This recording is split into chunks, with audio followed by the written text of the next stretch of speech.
que nos institutions inspirent encore quelque chose à nos concitoyens? Le pire serait qu'elles n'inspirent que de l'indifférence.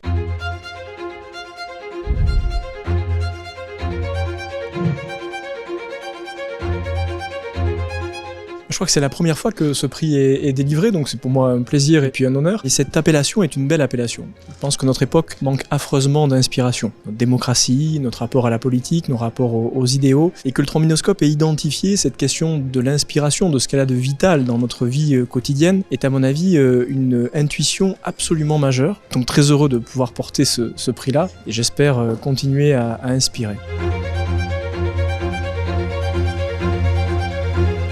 Peut-être qu'avant d'inspirer quoi que ce soit à qui que ce soit, faut-il soi-même être un peu inspiré. Et c'est la clé de toute chose. Je ne crois pas que l'efficacité, le culte de la performance suffisent à faire une inspiration. Vos choix intellectuels, vos rapports avec un territoire, là où je suis élu, vos rencontres, vos lectures, vos croyances parfois, font l'inspiration. C'est à partir de là que vous pouvez inspirer quelque chose aux autres. Quant à inspirer quelque chose, Georges Pompidou avait l'habitude de dire que plus la mondialisation et l'hyperconsommation gagneraient du terrain, plus elle donnerait des libertés, sûrement aux femmes et aux hommes, et ce fut le cas, mais aussi plus elle laisserait un espace vide, qui est l'espace de l'inspiration. Parfois c'est la poésie, parfois c'est la politique, parfois ce sont des idéaux. Bref, c'est de tout cela dont nous avons sûrement terriblement besoin.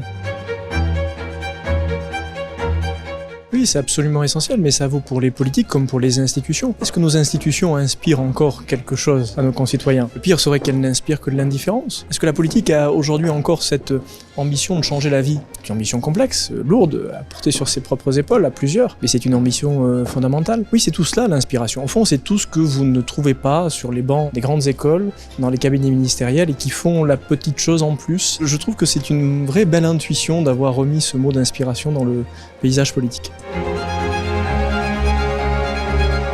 C'est une très belle initiative, là encore, la vie de notre pays, elle ne se fait pas qu'ici à Paris. Et d'ailleurs, beaucoup d'entre nous, nous avons d'abord des parcours enracinés dans nos territoires avant même d'être montés à la capitale, comme on peut le dire. Puis c'est une belle démarche. Et puis, moi je trouve que c'est salutaire pour une démocratie, pour une société, d'avoir aussi ce genre de prix, non pas pour flatter les égos des uns et des autres, mais simplement pour que, au fond, collectivement, on se dise qu'il y a aussi des réussites dans ce pays, pas que des échecs.